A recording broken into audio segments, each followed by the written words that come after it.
কাগজে কলমে কিচ্ছু পাকা নেই। সেপ্টেম্বর অক্টোবরে ফিফা উইন্ডো, নভেম্বরে সাফ চ্যাম্পিয়নশিপ, সব মিলিয়ে বাংলাদেশ জাতীয় দলের প্রস্তুতি এখন চরম অনিশ্চয়তার মুখে। বাফুফে আজও জানে না ফিফা উইন্ডোতে কার বিপক্ষে এবং কোথায় খেলবে কোন দল।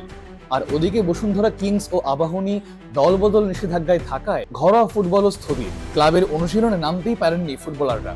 দীর্ঘদিন মাঠের বাইরে থাকা খেলোয়াড়দের ফিটনেস নিয়ে রীতিমতো শিউরে উঠেছেন বাংলাদেশ জাতীয় ফুটবল দলের কোচ টমাস ডুলি। সাফ শুরু হওয়ার আগে যেখানে 6 সপ্তাহের প্রি সিজন ও 5 থেকে 8টি ম্যাচ দরকার, সেখানে মাত্র 4 সপ্তাহ পর ফিফা উইন্ডো, আর খেলোয়াড়দের সেশন মিলবে মাত্র 3-4টি। কোচের আক্ষেপ, কোনো কিছুই আমাদের প্রত্যাশা অনুযায়ী হচ্ছে না। জাতীয় দলে খেলতে এসে খেলোয়াড়দের ফিট করে তোলা তো সম্ভব নয়।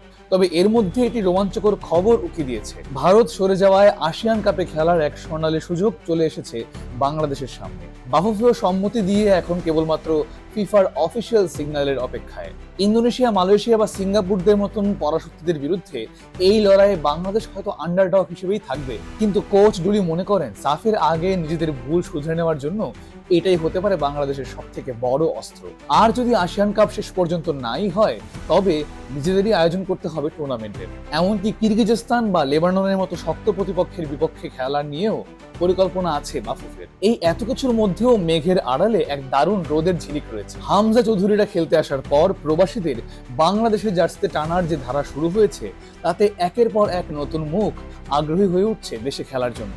সদ্যই বাংলাদেশের লেফট ব্যাক জায়ান আহমেদের বাবা কল করে জানিয়েছেন তার ছোট ছেলে যে আমেরিকায় খেলছে, সেও বাংলাদেশের বয়সভিত্তিক খেলার ট্রায়াল দিতে আগ্রহী এবং শীঘ্রই দেশে আসবে। প্রবাসীদের এই জোয়ার সত্যিই বাংলাদেশ ফুটবলে এক নতুন ধারা উন্মোচন করেছে এবং অনেক সম্ভাবনার পথ খুলে দিচ্ছে।